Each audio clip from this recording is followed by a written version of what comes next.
പരിശുദ്ധ പരമാദിവികാരുണ്യത്തിന് എന്നേരവും ആരാധനയും സ്തുതിയും പുകഴ്ചയും ഉണ്ടായിരിക്കട്ടെ. നമുക്ക് പ്രാർത്ഥനാപൂർവം കുർബാനയനുഭവ ധ്യാനത്തിൻ്റെ 19-ാം ദിവസത്തിലേക്ക് പ്രവേശിക്കാം. വിശുദ്ധ പാദ്രി പിയോ ഒരിക്കൽ ഇങ്ങനെ പറഞ്ഞു: വിശുദ്ധ ബലിയിൽ പങ്കെടുത്തുകൊണ്ട് നിങ്ങളുടെ വിശ്വാസം നവീകരിക്കുക. നിനക്ക് വേണ്ടി ജീവൻ അർപ്പിച്ചവനെ ഇമവെട്ടോടെ ധ്യാനിക്കുക. എന്ന് പറഞ്ഞാൽ നമുക്ക് വേണ്ടി ജീവൻ അർപ്പിച്ച ദൈവത്തെ എപ്പോഴും ധ്യാനിച്ചു കൊണ്ടിരുന്നാൽ മാത്രമേ കുർബാന നമുക്ക് അനുഭവമായി മാറുകയുള്ളൂ. നമ്മൾ ഈ കഴിഞ്ഞ 3 ദിവസങ്ങളിൽ ചിന്തിച്ചത് ഇതാണ്: അയോഗ്യതയോടെ കുർബാന സ്വീകരിക്കരുത്. പക്ഷേ അയോഗ്യത എന്ന് പറഞ്ഞാൽ ഒരുക്കമില്ലായ്മ എന്ന് മാത്രമാണ് അർത്ഥമാക്കുന്നത്. എല്ലാവരുടെ ജീവിതത്തിലും കുറവുകളുണ്ടാകും.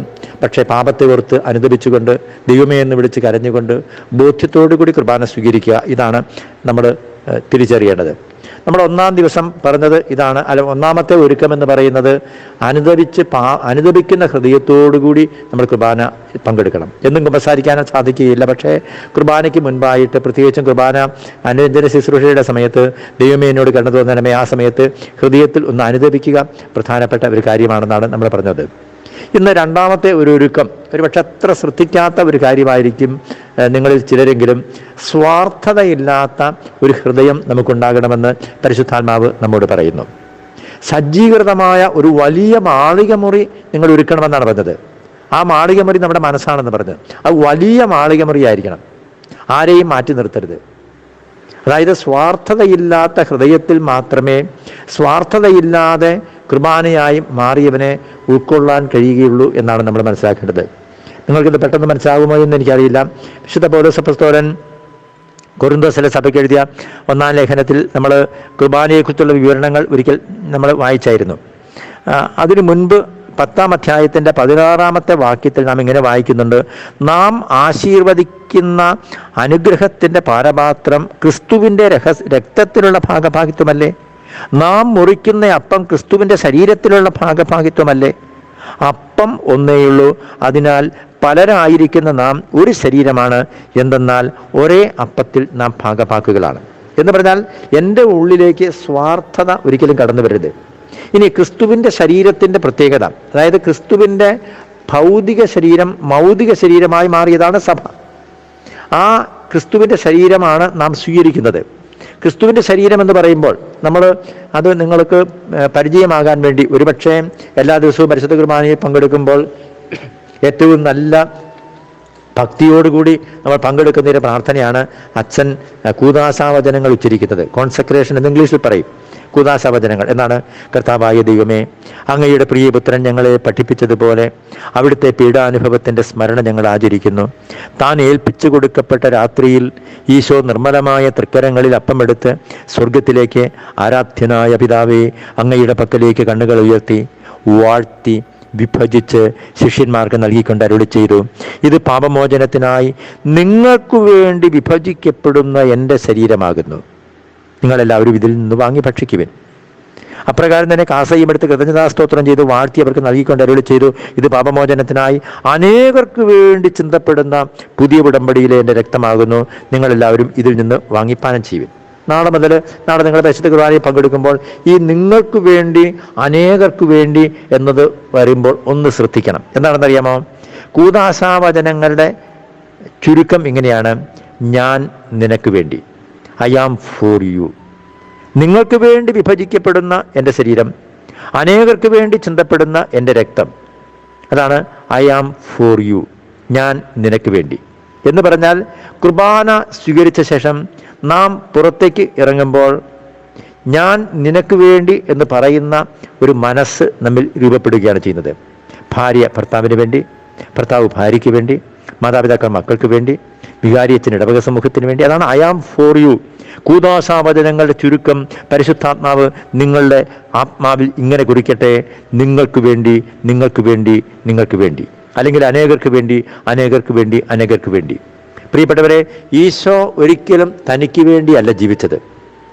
മരുഭൂമിയിൽ അവന് വിശന്നപ്പോൾ അവൻ കല്ലുകളെ അപ്പമാക്കിയില്ല. പക്ഷെ മറ്റുള്ളവന് വിശന്നപ്പോൾ അവൻ എന്ത് ചെയ്തു? അപ്പം വർദ്ധിപ്പിച്ചു കൊടുക്കുകയാണ്. അതുകൊണ്ടാണ് നമ്മുടെ മർക്കോസിന്റെ സുവിശേഷം 6-ാം അധ്യായത്തിൻ്റെ ഈശോ അപ്പം വർദ്ധിപ്പിക്കുന്ന സംഭവമുണ്ട്.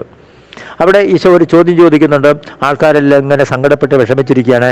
38-ാമത്തെ വാക്യം, മർക്കോസ് 6:38. അവൻ ചോദിച്ചു, നിങ്ങളുടെ കൈവശം എത്ര അപ്പമുണ്ട്? ചെന്ന് നോക്കുവിൻ. അവർ ചെന്ന് നോക്കിയിട്ട് പറഞ്ഞു, 5 അപ്പവും 2 മീനും. എന്നിട്ട് ഈശോ അത് ഇങ്ങോട്ട് എടുത്തുകൊണ്ട് വരാൻ പറയുകയാണ്. പ്രിയപ്പെട്ടവർ, എന്താണെന്നറിയാമോ? ഈ അപ്പസ്തോലന്മാർ അവർക്ക് ജനങ്ങൾക്ക് കൊടുത്താലും കൊടുത്തില്ലെങ്കിലും അവർക്ക് വേണ്ടി അവർ 5 അപ്പവും 2 മീനും മാറ്റി വെച്ചിട്ടുണ്ട്. കാരണം നിങ്ങളുടെ കൈവശം എത്ര അപ്പമുണ്ട്, അതായത് നിങ്ങൾക്കായി കരുതിയത് നിങ്ങൾ കൊടുത്താൽ മാത്രമേ കുർബാന നിങ്ങൾക്ക് അനുഭവമായി മാറുകയുള്ളൂ.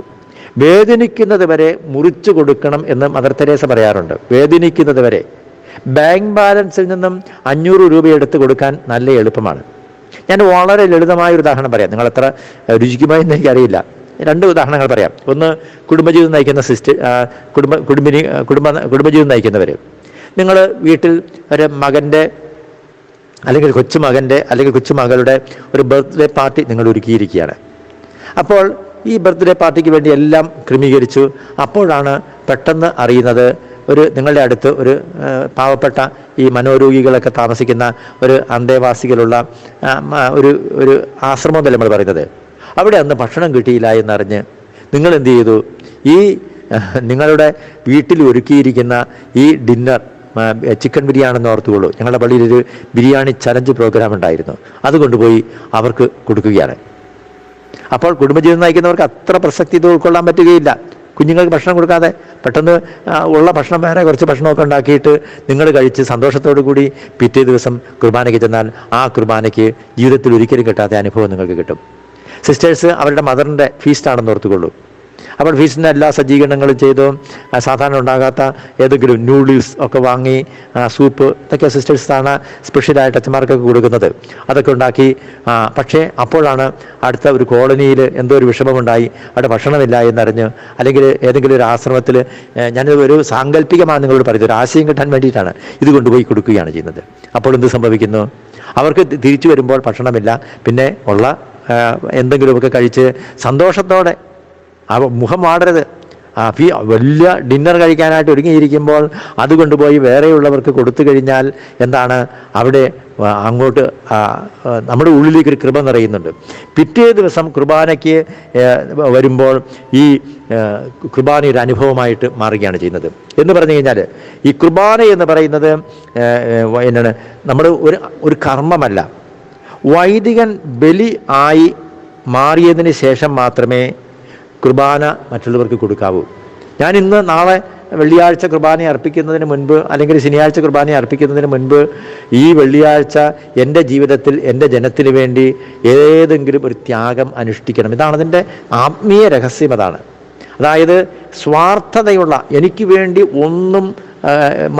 വേണ്ടി മാത്രം ഒന്നും സൂക്ഷിച്ചു വെക്കാതെ മറ്റുള്ളവർക്ക് വേണ്ടി കൊടുക്കുന്ന ഒരു ഹൃദയം. ഞാൻ സാധോം ടിവിയിൽ ഒരു വചന പ്രഘോഷണത്തിനിടയ്ക്ക് എനിക്ക് പ്രിയപ്പെട്ട ഒരു അച്ഛനുണ്ട്, സിബി പുളിക്കൽ. അച്ഛനവിടെ ആലുവ സെമിനാരി പഠിപ്പിക്കുന്നതാണ്. അച്ഛനിങ്ങനെ പങ്കുവെച്ചപ്പോൾ ഒരു കാര്യം പറഞ്ഞു. എന്താണെന്നറിയാമോ? ഒരു ബിഷപ്പ്, പേരൊന്നും പറഞ്ഞില്ല, ഒരു ശുശ്രൂഷയ്ക്ക് വേണ്ടി ഒരു ഇടവകയിലേക്ക് പോയി.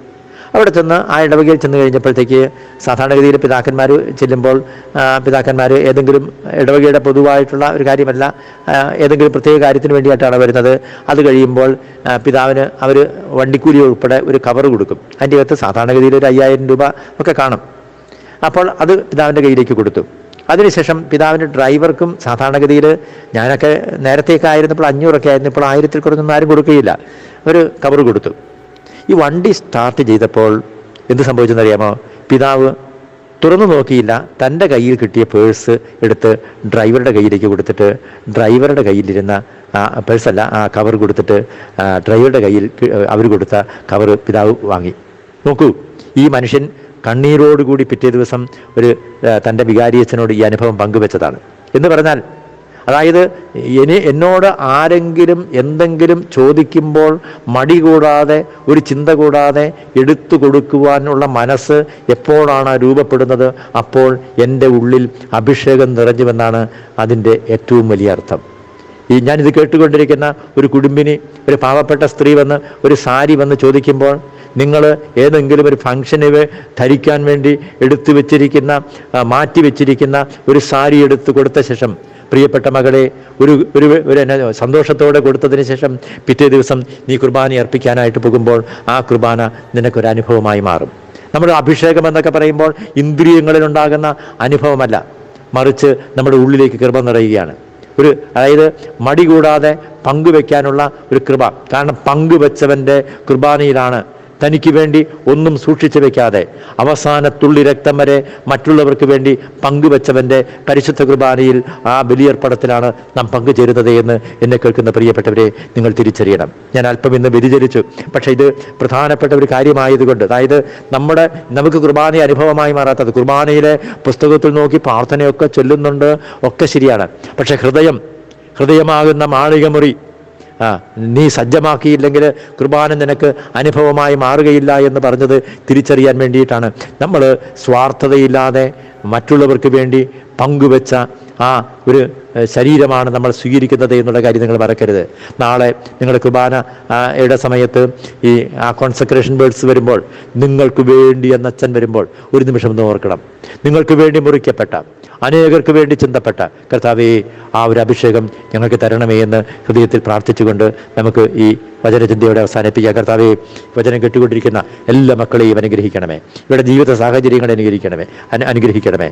മറ്റുള്ളവർക്ക് വേണ്ടി പങ്കുവെക്കാനുള്ള ഹൃദയം, പങ്കുവെച്ചതിന് ശേഷം മുറിയുന്നത് വരെ, വേദനിക്കുന്നത് വരെ പങ്കുവെച്ചതിന് ശേഷം കുർബാനയ്ക്കായിട്ട് വരുവാൻ, വീടിന് വേണ്ടി, വീട്ടുകാർക്ക് വേണ്ടി, പ്രിയപ്പെട്ടവർക്ക് വേണ്ടി ഒക്കെ ജീവിതം സമർപ്പിച്ചതിന് ശേഷം, പാവപ്പെട്ടവർക്ക് വേണ്ടി മുറിച്ചു കൊടുത്തതിന് ശേഷം കുർബാന അർപ്പിക്കാനുള്ള ഒരു അനുഭവം, ഒരു അനുഗ്രഹം ഇവർക്ക് കൊടുക്കണമേ എന്ന് കർത്താവെ പ്രാർത്ഥിക്കുന്നു. തിരുരക്തം കൊണ്ട് എല്ലാ മക്കളെയും മുദ്ര ചെയ്യുന്നു. നമ്മുടെ കർത്താവ് ഈശോ മിശിഹായുടെ കൃപയും പിതാവായ ദൈവത്തിൻ്റെ സ്നേഹവും പരിശുദ്ധാത്മാവിൻ്റെ സഹവാസവും പരിശുദ്ധ അമ്മയുടെയും വിശുദ്ധ യോസേപ്പ് പിതാവിൻ്റെയും പ്രത്യേക സംരക്ഷണവും നിങ്ങളെല്ലാവരുടെയും കൂടെ ഉണ്ടായിരിക്കട്ടെ, ഇപ്പോഴും എപ്പോഴും എന്നേക്കും. ആമേൻ.